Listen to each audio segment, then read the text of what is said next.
Namaskar everyone. Since many of you requested it after my undergraduate application video about making another video for PhD and master students, so I'm making it right now. Now I want to say this right from the beginning that although around 85 to 90% of the undergraduate advice that I gave in my previous video still applies here, the graduate applications are different enough that they deserve their own separate discussion, right? So because when you apply for a graduate school, universities are not evaluating you the same way they evaluate an 18-year-old high school student.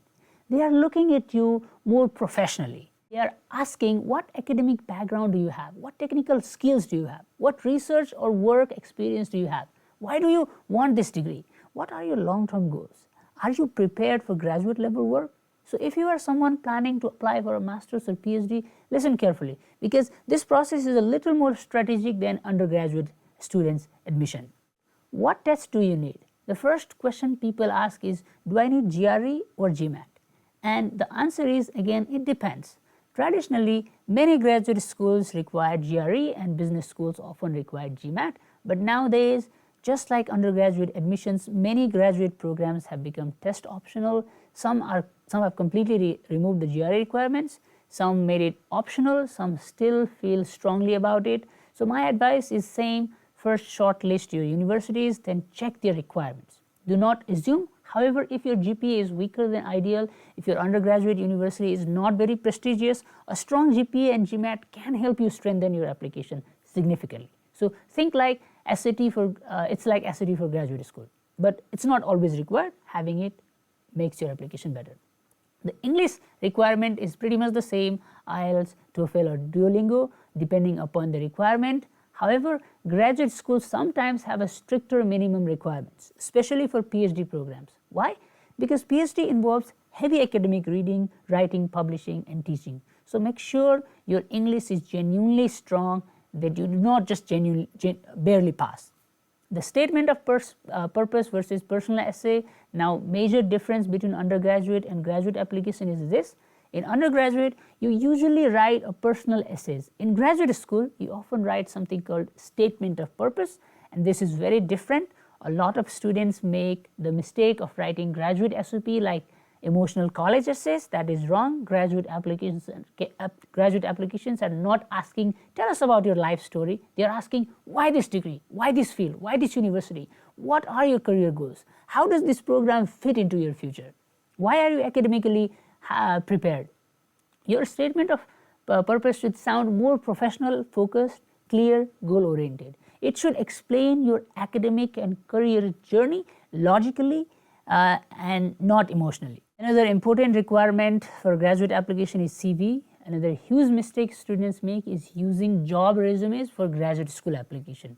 Graduate school applications often require academic CV, not normal corporate resume, and these are structured differently. An academic CV includes things like educational background, research experience, teaching experience, publications, conference presentations, projects, academic awards, relevant internships, technical skills. And here is a powerful tip. If you want to know what a strong graduate applicant look like, search LinkedIn or university websites and find the current student in that program, look into their background, look at their qualifications, look at their achievements, then compare yourself with them and ask, am I competitive compared to the current students? So when you do that, that gives you a realistic perspective about whether you are qualified to apply or not. Another important thing is letter of recommendation. Graduate applications heavily value recommendation letter, usually 2 to 3, and ideally they should come from professors, research mentors, or academic supervisor, or professional supervisor if relevant.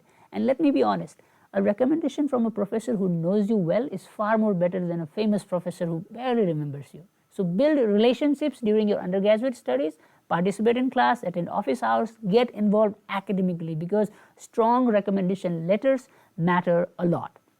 Now let's talk about funding and scholarships. For masters, let's talk about biggest concern for most graduate applicants. The biggest concern is money. Masters scholarship vary heavily. Some master's program provide scholarship, many do not. Some provide partial tuition waivers, some provide assistantships, But unlike PhD, master's funding is more limited. So many students do pay partially or fully for master's program. However, do not panic because of your initial funding is low, because once you come here, there are so many opportunities that you can still receive. Another thing is assistantship. This is one of the most important part. Once you start graduate school, you can apply for graduate assistantship, teaching assistantships, RA opportunities. And let me explain. Graduate assistantship means you help department, university in administrative project work. Teaching assistantship means you teach classes, grade, tutor, instruct, assist professor. And research assistantship means that you work under a professor on a research project. And these often provide tuition waivers, monthly stipend, salary, insurance benefits, sometimes full funding. So many students who initially paid tuition later reduce the cost heavily. Another important component of PhD, master's and PhD application is funding. Now, if you are applying for a PhD, let me be very clear. You generally should not attend unfunded PhD programs unless you have a very specific reason. Why?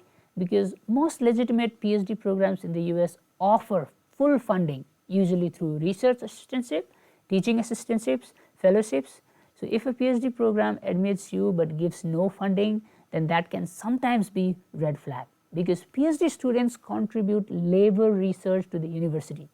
So most strong PhD come with full funding. Choosing programs, another thing graduate applicants must understand. Do not choose schools purely by ranking. Choose based on faculty fit, research alignment, and program quality funding.